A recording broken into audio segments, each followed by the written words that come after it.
네, 반갑습니다. 오늘 참 행복한 날입니다. 비록 비가 옴에도 불구하고 행복한 것은 하나님께서 오늘 저와 여러분들에게 주시는 은혜가 아니겠는가. 작게 보면 예배 드리는데 비가 왜 오지? 마치 장마 오듯이 비가 아까 쏟아졌어요. 이런 걸 보면서 믿음이 없는 사람들은 이 핑계대고 그냥 주저앉을 수 있겠구나 라는 생각을 해봅니다. 그럼에도 불구하고 여전히 그 비를 뚫고 와서 함께 예배드리는 이런 모습은 참 행복하구나, 아름답구나. 가치를 추구하는 사람은 그 가치를 방해하는 어떠한 것에서도 자유로울 수가 있겠구나. 세상적인 얽매임에서부터 우리는 자유롭게 창공을 향해서 날개치며 오르는 독수리처럼 날아야 하지 않을까. 비록 비가 옴에도 불구하고 이게 기독교는 아닌가라는 생각을 해보게 됩니다. 그래서 오늘 마가복음 11장 1절로 10절에 있는 말씀을 중심으로 왜 나귀여야만 하는가라는 제목으로 말씀을 나누고자 원합니다. 하나님께서는 우리들의 삶의 모든 현장 속에서 함께 하십니다. 그게 미시적으로 바라보면 안 보일 수 있어요. 오늘 우리들의 문제 하나하나를 바라보면 미시적인 그 문제 속에 파묻히면 문제밖에 보이지 않아요. 답이 보이지 않습니다. 그러나 여러분들이 지혜로운 사람들이라면 한 가지 느끼는 것들이 있을 거예요. 그 문제 밖에서 문제를 바라보아야 된다. 그래서 문제의 외형적인 것이 무엇인지, 그 원인이 무엇인지 맥락을 살펴보면 그 문제를 파악할 수 있는, 그 문제를 풀어갈 수 있는 길이 보이게 되는 것이죠. 그걸 우리는 지혜라고 말합니다. 여기까지가 세상에서 가르치는 거라고 얘기했어요. 그럼 우리는 더 바라보는 거 뭐냐면 기독인들은 하나님의 말씀을 들으면서 두 종류의 길을 함께 동시에 보면서 듣는 것입니다. 그러다 보니까 오늘 저와 여러분들은 영적인 세계까지 바라봐야 됩니다. 노아 방주의 창이 하나밖에 없었다는 건 여러분 다 알고 계실 겁니다. 왜 하나인가? 여러 가지 해석적인 문제가 있을 수 있겠지만 가장 간단하고 심플한 것은 뭘까요? 바로 하나님을 쳐다보라. 왜냐하면 하나님은 하나님을 쳐다볼 때 그가 안전했다라는 부분이에요. 만약에 노아 방주 옆에 창문이 있다면 몰아치는 것들 다 보이게 될 겁니다. 그러다 보니까 어떠한 일들이 그의 눈앞에 보이기 때문에 그가 큰 마음의 상처, 그죠? 있게 되는 거지요. 그래서 아무것도 보지 아니하고 그래서 차라리 안 보는 게 나을 수 있습니다. 험악한 일들, 흉악한 일들, 그런 건 안 듣고 모르는 것이 나을 수 있어요. 내 정신 건강상. 그러니까 하나님께서는 위로 문을 뚫어놓고 하나님을 바라보라. 하늘을 바라보라. 하늘을 바라보는 것과 하나님을 바라보는 거 전혀 다른 세계인데 하늘을 바라보라고 하는 빗대에서 왜 하늘에 하나님이 계시니까? 그죠? 그냥 하나님은 우리와 함께 계시니까. 그래서 소통하라는 부분이에요. 그래서 이 성경의 말씀은 다 비유적인 해석, 모든 거 다 비유적인 건 아니지만 비유적 해석을 통해서 우리에게 알려주는 게 있어요. 하늘을 바라보라, 또는 하늘에 계신 그분을 바라보라는 의미로 이 얘기를 하더라는 것이죠. 자, 오늘 주님의 이 예루살렘에 입성하는 그 장면 전에 한 가지, 예루살렘에 가까이 와서 감난산 벳바게와 베단에 이르렀을 때 예수께서 종 둘을 보내시면서 나귀를 저 그곳에서 데려오라 갖고 오라는 거죠. 근데 이 부분에 대해서 우리가 이 내용은 참 간단한 내용입니다. 심플하게 나귀를 끌고 와서 나귀 타고 예루살렘 입성했다. 근데 입성했는데 많은 사람들이 관심을 가지고 쳐다보더라고. 근데 쳐다보는 거 넘어서서 자기들의 옷을 길바닥에 깔거나 아니면 종려나무라고 하죠. 그 가지를 잘라가지고 그걸 펴서 마치 레드카펫처럼 만들어 주었다는 부분이에요. 이것을 우리에게 보여주는 건 무엇일까? 그리고 예수님은 왜 굳이 종려나무를 왜 나귀를 타야만 했을까라는 사실이죠. 우리는 이런 짧은 맥락 속에서 바라볼 때 참 설교하기 어려울 수도 있습니다. 단순하게 겸손해서 나귀 타셨고 이렇게 평강의 왕으로 하셨다라고 얘기할 수 있지만 실제적인 부분 속에 여러분 이 장면을 두 가지 복선을 그리고 한번 보셔야 합니다. 두 가지예요. 자, 외형적인 부분 속에서는 나귀를 타셨다. 그리고 안장도 없이 바로 제자들 두 명이 갖고 있는 겉옷, 크록스죠. 올려놓고 안장 대신 썼고 그러면 예루살렘에 입성하는 모습을 많은 사람들이 바라보았는데 그들도 역시 옷을 길에 깔았더라. 그리고 나무까지 폈더라. 그리고 예루살렘에 들어가서 쉬었더라. 그리고 그 다음부터 시작해서 비로소 이제 성전 청소부터 시작해서 고난 주간을 우리가 바라볼 수 있는 거죠. 예루살렘에 아직 입성하지 않았습니다. 그런데 지금 무엇은 장면을 연출하고 계세요? 나귀의 새끼를 탄다는 겁니다. 이게 재밌는 게 첫 번째, 하나님은 전능하신 하나님이니까 저기에는 나귀 새끼가 있으니까 그 나귀 새끼를 가져와라. 그리고 하나님이 감동을 주어서 그 사람이 보내는 식의 모습처럼 보입니다. 그렇게 해석하신 분도 있고 이게 좀 무리한 해석이라고 하는 사람도 있어요. 그런데 중요한 것은 주님이 또 한 사람을 보내어서 여기는 안 나오지만 준비해 놓은 것을 우리 주인님께서 준비한 것을 주시오. 이렇게 영수증 바톤 채취하면서 이렇게 끌어올 수도 있어요. 우리가 이해할 수 있는 부분은 그게 좀 적절한 것 같아요. 사람을 보내어서 준비시켜 놓고 내가 준비시켰으니까 그 시간대에 네가 가서 가지고 와. 이렇게 해서요. 근데 때로 우리는 어떻게 보면 주님은 각 사람의 마음을 아시고 그죠? 심중에도 생각하는 것. 입 밖으로 내지 않았음에도 불구하고 마음에 생각하는 까지 읽었다는 생각을 해본다면 전능하신 하나님이시면서 또 참 하나님, 참 인간이신 예수님은 그걸 알고 계셨다. 그리고 굳이 사람 보내지 않아도 그분에게 명령을 내리고 그분이 마음에 감동을 준다면 그 사람이 누군지를 몰라도 그 장소에 서 있던 어떠한 한 사람이 이 얘기하는데 그 사람 누군지 모르지만 하나님 앞에 쓰임받는 사람으로서 이 나귀를 그리고 이게 자기 집에 있는 게 아니고 길가 바깥에서 세워놨대요. 아웃사이드예요. 바깥에서 세워놨던 거예요. 왜 세워놨을까? 라는 생각을 해보는 것이죠. 우리는 신비 속에 갇혀져 있어요. 이 성경은 굳이 그런 거에 대해 논리적으로 차곡차곡 그래서 이렇게 하고 그래서 이렇게 하나의 시나리오를 만드는 것이 아니기 때문에 그래요. 그것은 하나님의 큰 관심이 되지 않아요. 하나님께서는 명령하시고 이에 순종한 두 제자를 통해서 가지고 왔다는 거예요. 그러니까 그 절차가 어떠한 것이냐 신학자들의 해석은 중요하지 않아요. 중요한 것은 주님께서 나귀를 준비해 놓으셨는데 그 방법까지 세세하게 너희들한테 설명할 필요는 없고 더 중요한 것은 그 나귀를 내가 타고 가야만 한다는 사실이었어요. 왜 굳이 나귀를 타야만 할까? 대개 대관식을 하게 될 때 왕들은 도무도당당하게 백마를 타고 갑니다. 백마는 신성을 표현하는 것이면서 승리를 상징해 줍니다. 그래서 우리가 이단 사이비들이 되게 백마 많이 타고 다녀요. 드라마 보면 어때요? 그리고 저기 북쪽에 있는 어떤 젊은 친구도 백마 타고 다닙니다. 그러면서 자기가 영웅적인 그다음에 어떤 독보적인 존재로서 자기를 부각시키는 노력들을 많이 하게 됩니다. 그리고 말을 보았는데 일반적인 말이고요. 굉장히 힘을 끄는 굉장히 무서운 말도 있더라고요. 엄청나게 덩치도 큰 데다가 발에도 막 털이 흩나가지고 따닥따닥 쓰는데 이거 말발굽 소리라는 전장에서 말발굽 소리 이렇게 들었는데 굉장히 무서운 그 말도 있더라는 걸 제가 봤어요. 아, 이런 종류의 말도 있구나. 서부 시대에 굉장히 큰 그 짐을 지고 다녔던 그런 말도 있더라는 거죠. 어쨌든 어떤 말을 타고 들든지 도무당당하게 내들 카페들 쫙 깔아놓고 대관식 하면 딱 들어갔을 때 그렇죠. 멋있는 장면이 연출되어야 되는데 세상적인 방법이 아닌 연약한 방법을 택했어요. 나귀 새끼를 탔습니다. 그 나귀 새끼, 어미도 아니고 나귀 새끼를 탔어요. 아니 나귀 새끼가 무슨 힘하다기가 있다고 타고 가면 젊은 청년이 타고 가면 그 주저앉아 버릴까 사실 걱정돼요. 나귀 새끼를 제가 잘 관찰을 못 해봤어요. 나귀를 탔다면 이해하겠는데 나귀 새끼예요.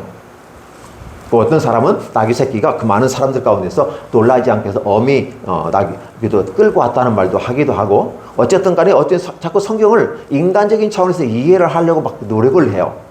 근데 굳이 그렇게 하지 않고 그냥 있는 그대로 써준 그대로 한번 믿어보자는 거였어요.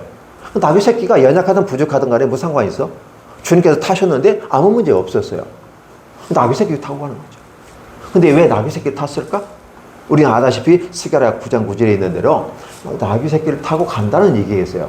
그러니까 이 나귀 새끼를 굳이 왜 타야 되냐면 세상에 칼과 전쟁과 파워, 무기로서 군림하고 압제하고 자기를 돋보지게 들은 나는 사람을 강력하게 지배할 때 내가 돋보지로 올라가는 거잖아요.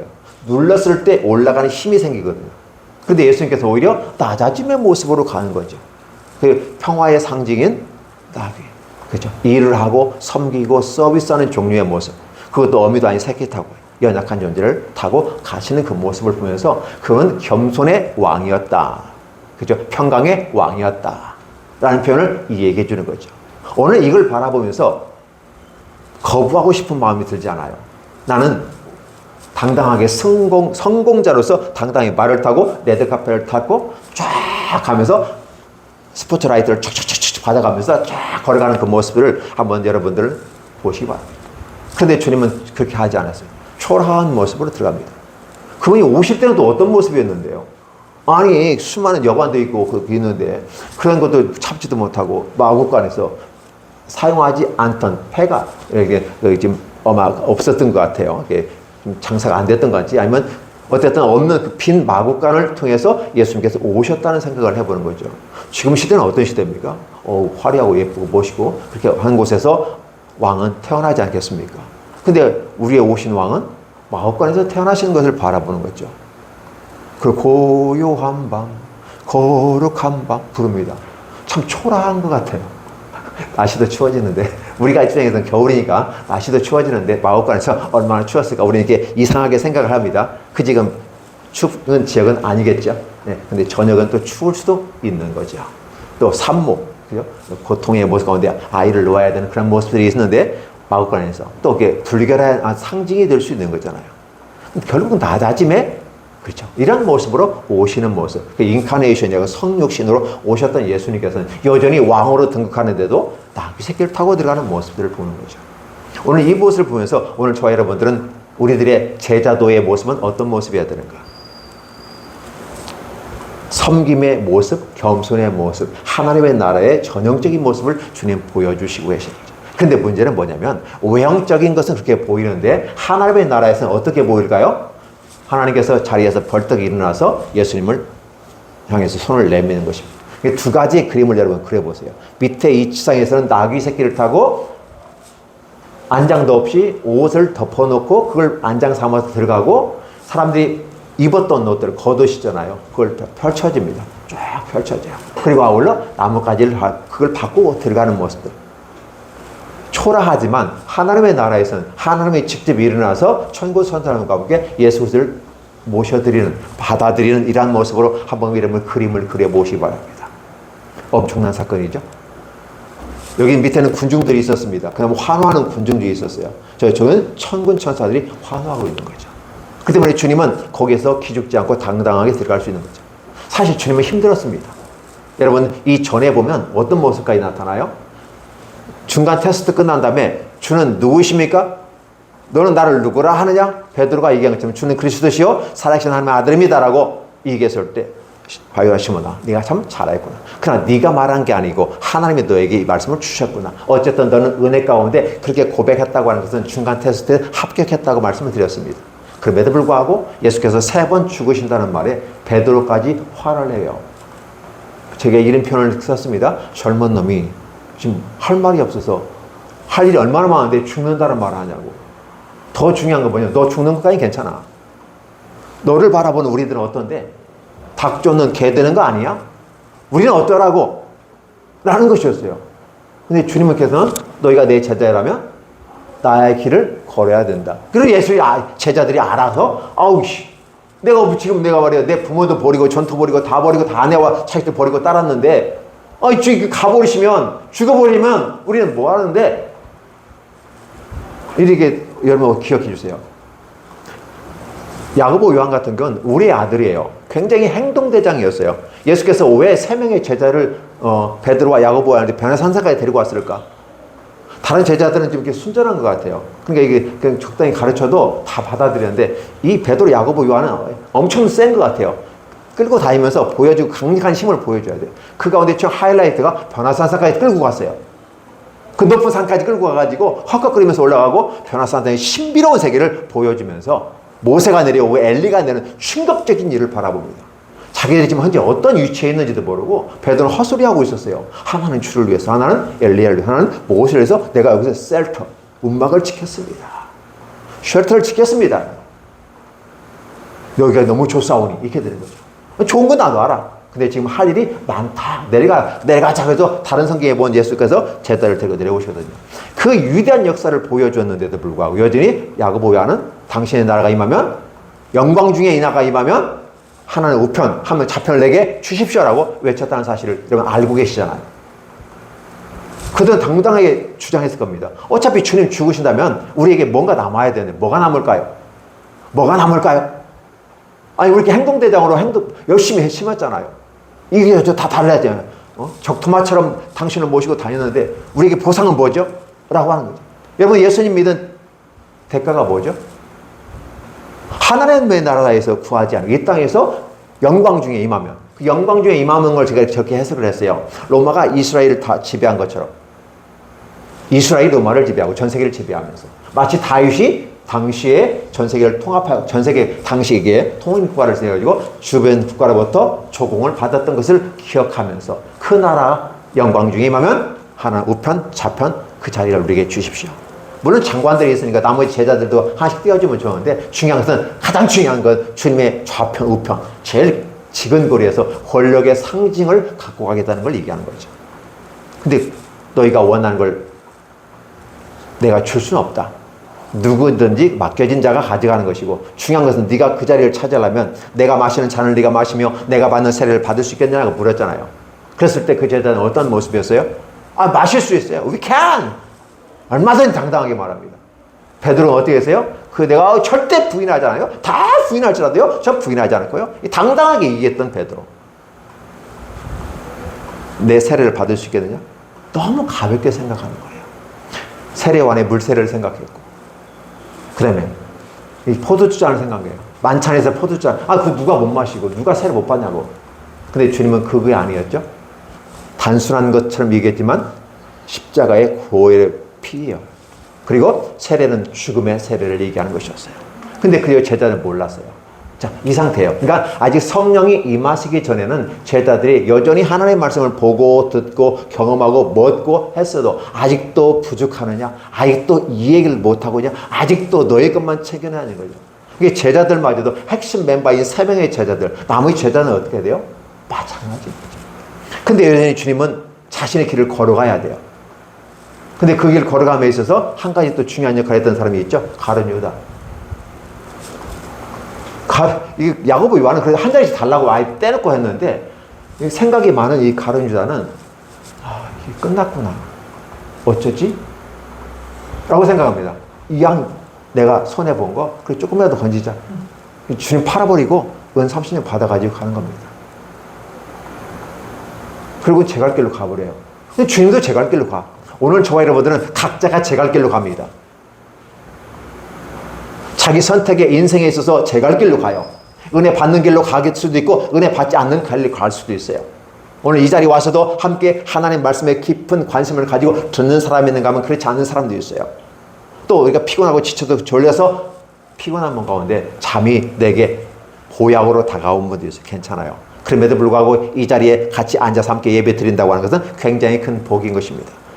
수면 중에라도, 그죠? 추중에라도, 그죠? 얼마든지 하나님 말씀을 들을 수 있는 그 자리만 있다면 기회가 되는 것이죠. 그래서 주님께서 오늘 저와 여러분들에게 하나님 말씀을 계속해서 매 주일마다 듣게끔 하시는 거죠. 보이지 않는 하나님의 세계를 우리가 들었는데 이게 형성화시키기가 너무 어려워요. 하나님의 나라가 임하였다는데 그 하나님의 나라가 뭔지도 모르고 그냥 예수님이 기적을 행하시고 능력을 행하시니까 쫓아다니고 먹고 마시고 그 가운데 내가 열심히 수종 들면 한 자리 주시겠지 하고 왔는데 돌아가신다는 상황이에요. 근데 여전히 그러한 것을 떨쳐두고도 그래서 하나님 요한복음에 이제 보면 예수께서 기도하는 장면들이 나와요. 그래서 이 제자들을 지키시고 보호해 주십시오. 저는 이 제자들을 중심으로 양육했습니다.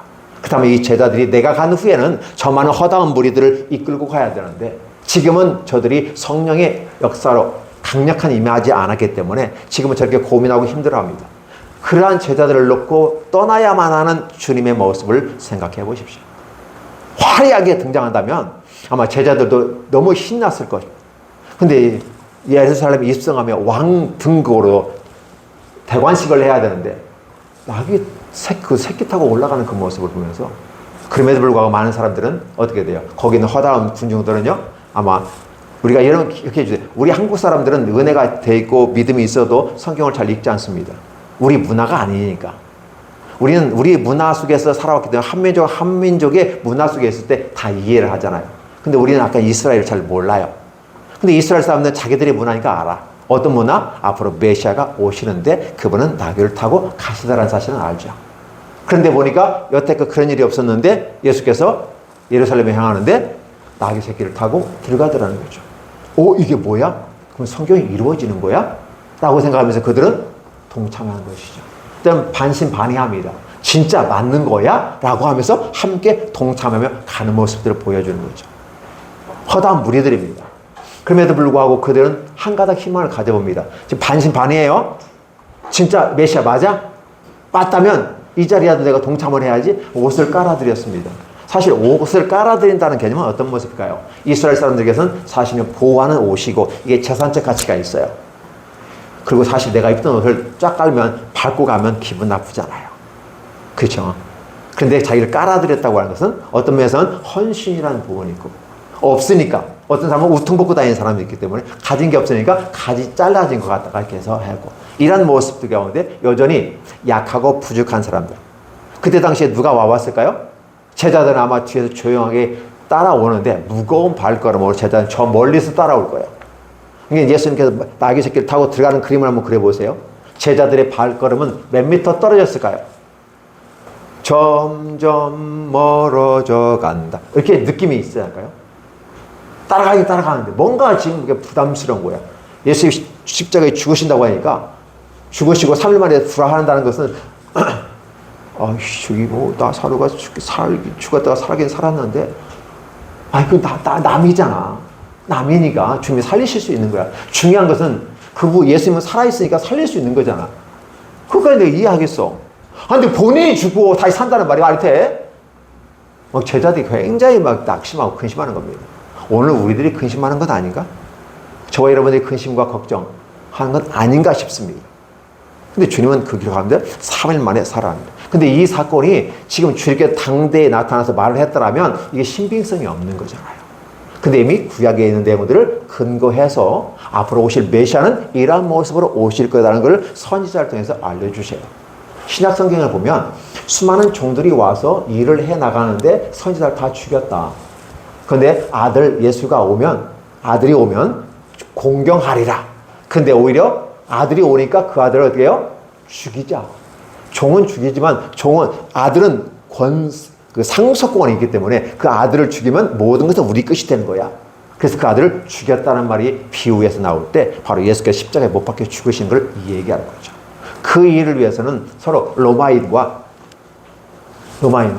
유대교의 그 간교한 대제사장과 바리새인과 서기관들이 합작을 하더라고요.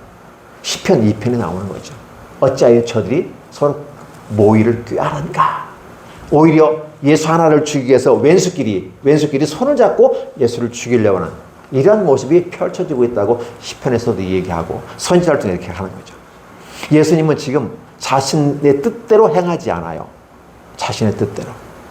오늘 하나님께서는 저와 여러분들에게 동서남북을 향해서 얼마든지 가라라고 얘기합니다. 동서남북을 가라. 내 이름으로 가고 나와 함께 가면 네가 가는 곳에 함께 가서 너의 모습에 지나가는 모습으로 너를 관찰하며 내가 너와 동행할 거다. 예수님은 우리 앞을 지나다니셔야 해요. 수호천사가 아니라 예수님 자신이 우리와 함께 하시는 거죠. 그런데 문제는 뭐냐면 우리를 관찰하기 위해서 지나가시는 것처럼 보이는 거죠. 여전히 주님은 다 알고 계시는 거죠. 기다리시는 겁니다. 나와 너는 차이가 있어. 욥에게도 그렇게 말씀했죠. 너와 나는 차이가 있어. 내가 하는 이 모든 걸 네가 할 수 있겠느냐? 욥은 유구무원입니다. 입이 있어도 더 이상 내가 언급하지 않겠습니다. 어떻게 감히 하나님의 일을 내가 할 수 있겠습니까? 비로소 자기 자신을 인정하고 내려놓는 사건이 발생할 때 하나님께서는 그에게 확 길을 열어주신다. 주님께서 그런 비유를 주시잖아요. 너 자신을 부인하고. 욥이 그렇게 자기를 부인한 겁니다. 나는 옛날에요. 제사 이렇게 드렸고 저렇게 드렸고 다 그 당대의 의인이고 모세가 준 말씀에 근거해 보면 당대의 최대 의인이 이 욥이었잖아요. 그럼에도 불구하고 그래서 나는 의롭고 나는 죄가 없는데 왜 이런 일이 생겼지? 자꾸 친구들이 건거해 아니야 막 이렇게 치고받고 싸우는 일이죠. 근데 문제는 뭐냐면 다른 사람에 비해서는 욥은 의로운 사람이지만 하나님 앞에서는 의롭지 않다는 거죠. 근데 욥이 비로소 꼬리를 내리기 시작하죠. 그랬을 때 주께서 그에게 은혜를 확실히 주는 거예요. 이런 것들 여러분 바로 기억하시면서 가면 이 장면들이 보이게 될 겁니다. 오늘 예수께서 바로 나귀를 타시고 이래서 입성하는 거예요. 그냥 간단하게 해외여행 가면 이게 편도로 이렇게 가면 낮에는 배 타고 비행기 타고 저녁에 가서 바로 숙소에 가서 잠자는 거 있잖아요. 그 개념으로 바라보시면 쉬울 것 같아요. 근데 문제는 비행기 타고 가는 그 화상에 있는 것처럼 나귀 새끼 타고 올라가는 그 과정을 여러분들 보시라는 거죠. 그냥 말 그래도 겸손과 평강의 왕으로 이 땅에 오셔서 그 길을 걸어가는 것이고, 그 나라의 주인은 누구다? 평강의 왕이다. 무기를 가지고, 그렇죠? 능력을 가지고, 권세를 가지고, 파워를 가지고, 군사력을 가지고 지배하는 그런 왕이 아니라고 얘기하는 거죠. 그래서 다윗이 아름다운 성전을 지으려고 했을 때 하나님은 네 마음은 알겠는데, 네 마음은 받겠는데 너는 많은 피를 흘렸어. 그 독재자는 아니지만 전쟁의 광기처럼 사울은 천천히요, 다윗은 만만이라 엄청나게 죽여. 10,000명을 죽이면 영웅이 된다고 그래요. 군인이. 장군들이 10,000명을 죽이면 영웅이 되는 거예요. 그렇게 얘기하잖아요. 근데 다윗은 수많은 피를 흘렸어요. 어쨌든 그 피가 나라를 전쟁에서 구하기 위한 피일 수도 있고, 어떤 또 공격해서 죽이는 피일 수도 있고, 어떠한 방식으로 했던지 간에 손에 피가 묻었다는 데에 대해서 인정을 하는 거죠. 대신 평강의 왕이 바로 너의 아들을 통해서 성전을 지으리라. 다윗이 싹 준비해 놨어요. 그 솔로몬은 또 거기에다가 더 풍부하게 준비해서 감성 있게 성전을 지었죠. 그리고 우리는 그것은 솔로몬 성전이라고 말하는데 실제적으로 보면 다윗 성전이죠. 솔로몬이 지었다고 해서 솔로몬 성전이라고 하면 다윗과 솔로몬의 성전으로 해석하는 것이 더 좋을 수 있어요.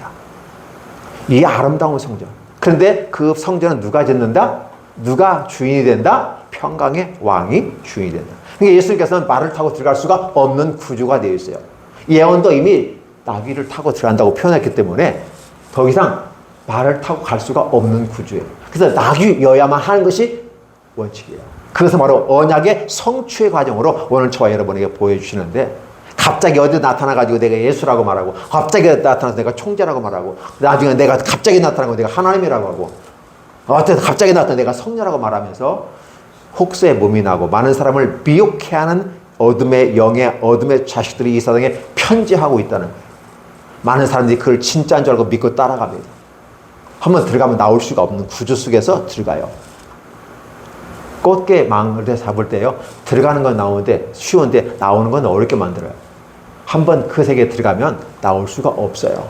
철저하게 통계적으로 관리를 하고 들어가기 때문에 빼도 박도 못하게 적절하게, 어쩌면 그렇게 과학적으로 통계적으로 관리를 하는지 무서울 정도로 관리를 해나갑니다.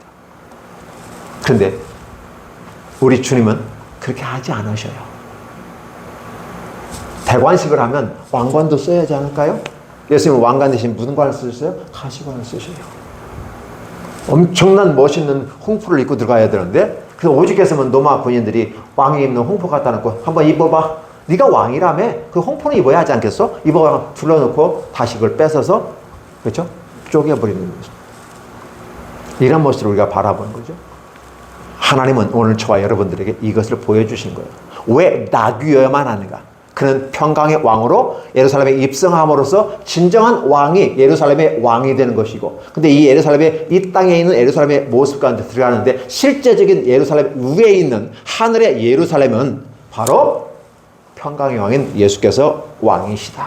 그리고 그분이 이 과정을 통해서 여러분 나중에 뒤에 보면 아시겠지만 하나님 보좌 우편에 올라가, 즉 죽으시고 부활하신 다음에 제자들을 다시 안돈시켜 주십니다. 그리고 예수님이 가시긴 가셔야 하는데 여전히 제자들이 믿을 수가 없어.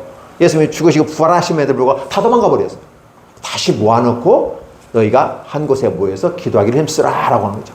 그 마가다락방에서 힘차게 120명의 무리가 기도하여 성령이 역사임할 때 혀가 갈라지는 것처럼, 불의 혀가 갈라지는 것처럼 그들에게 임하니까 방언부터 시작해서 각종 은사들이 쫙 나타나면서 그들이 예전과 전혀 다른 모습으로, 예전에는 이런 모습은 없었다라는 거였어요. 새로운 모습으로. 예수께서 십자가에 못 박혀 죽으시고 하는 당당히 가는 그 현장에 제자들이 그 길을 따라갔다는 사실을 여러분 혹시 기억하십니까? 처음에는 십자가의 지기실에서 점점 멀어져 가면서 뒷걸음치고 있었어요. 예수님은 뚜벅뚜벅 걸어가는데 제자는 뒷걸음치고 있어요.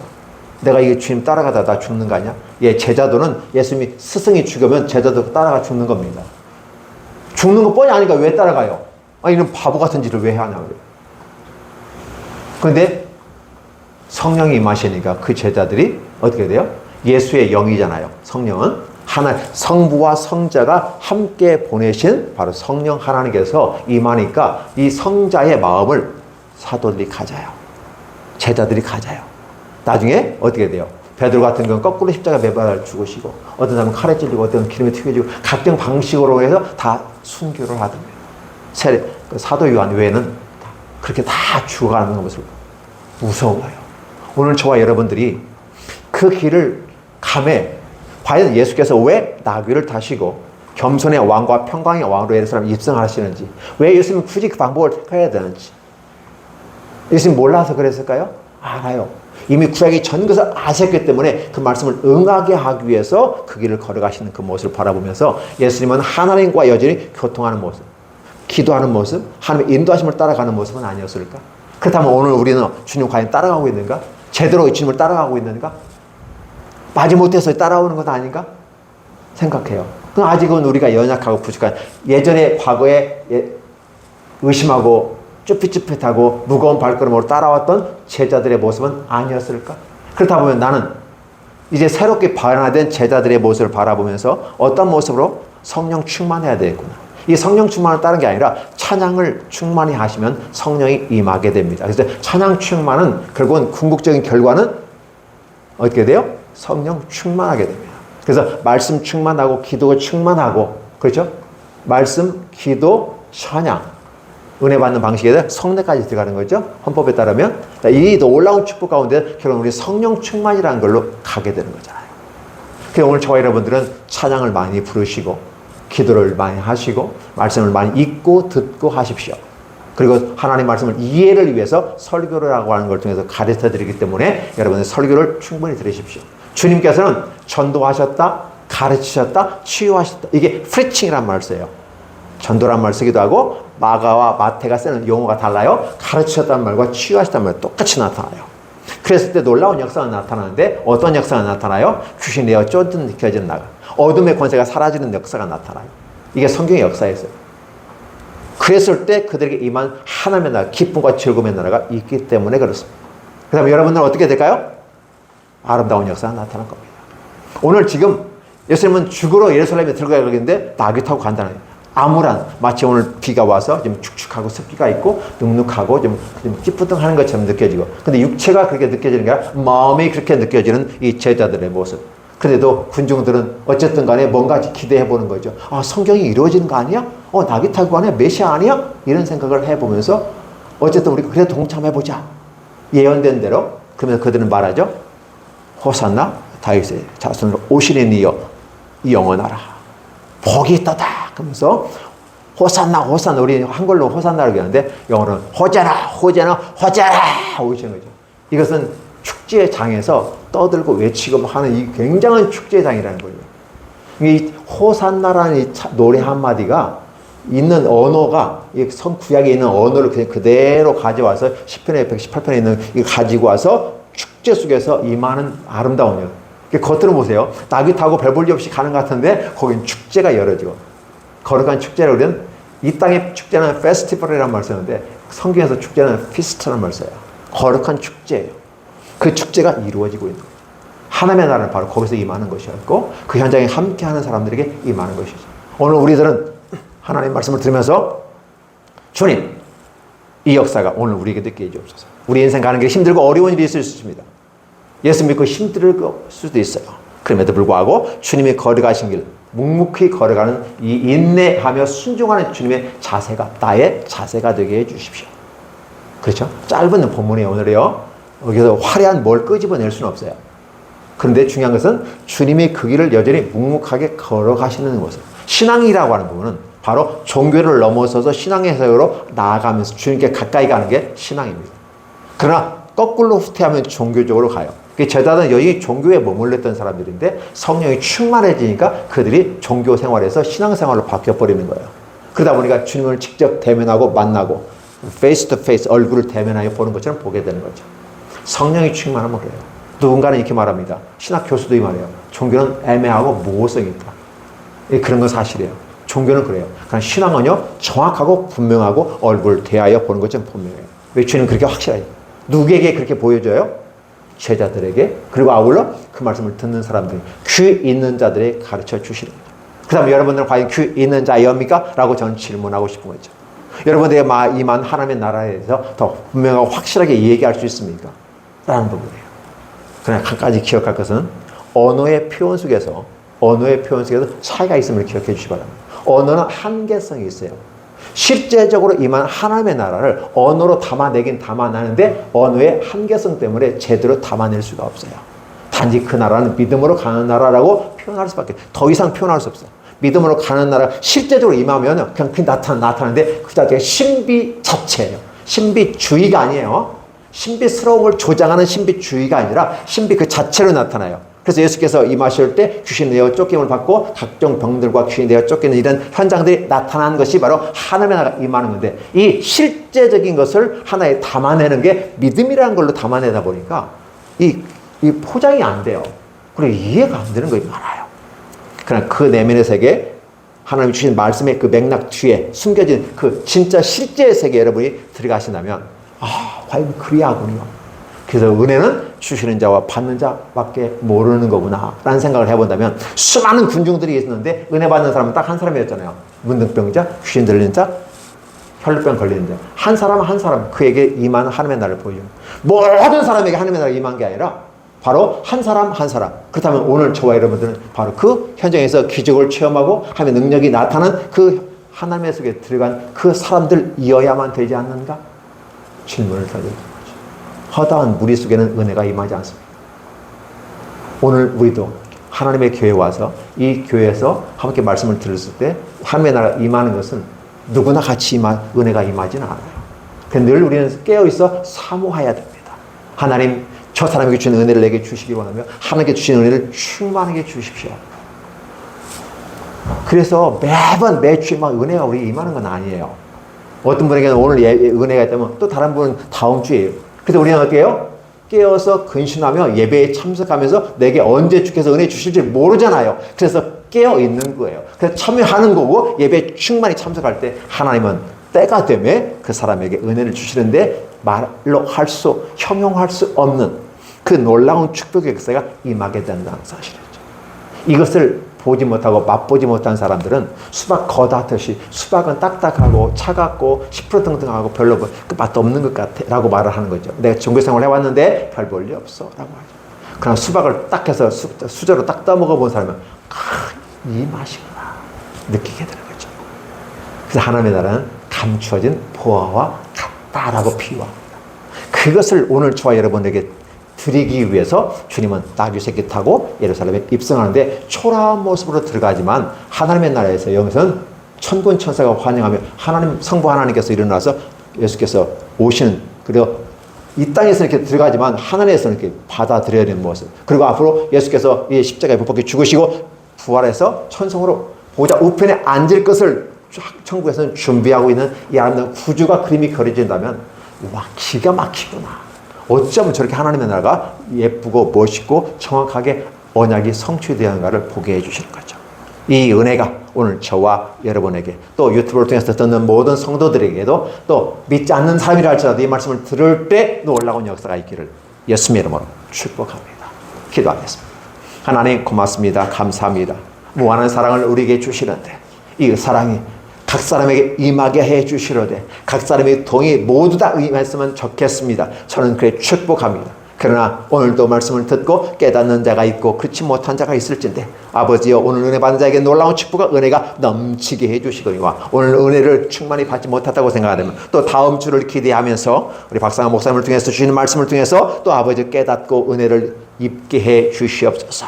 하나님, 주시는 자와 받는 자만 알고 있는 그 새로운 은밀한 세계, 그리고 아울러 그 은혜로운 세계, 행복한 세계, 즐거움의 삶, 아버지, 이러한 것이 저 천국에서뿐만 아니라 이 땅에서도 이루어지고 이 땅에서 이루어지며 저 천국에서도 연속성을 가지고 나아갈 수 있도록 축복해 주시옵소서.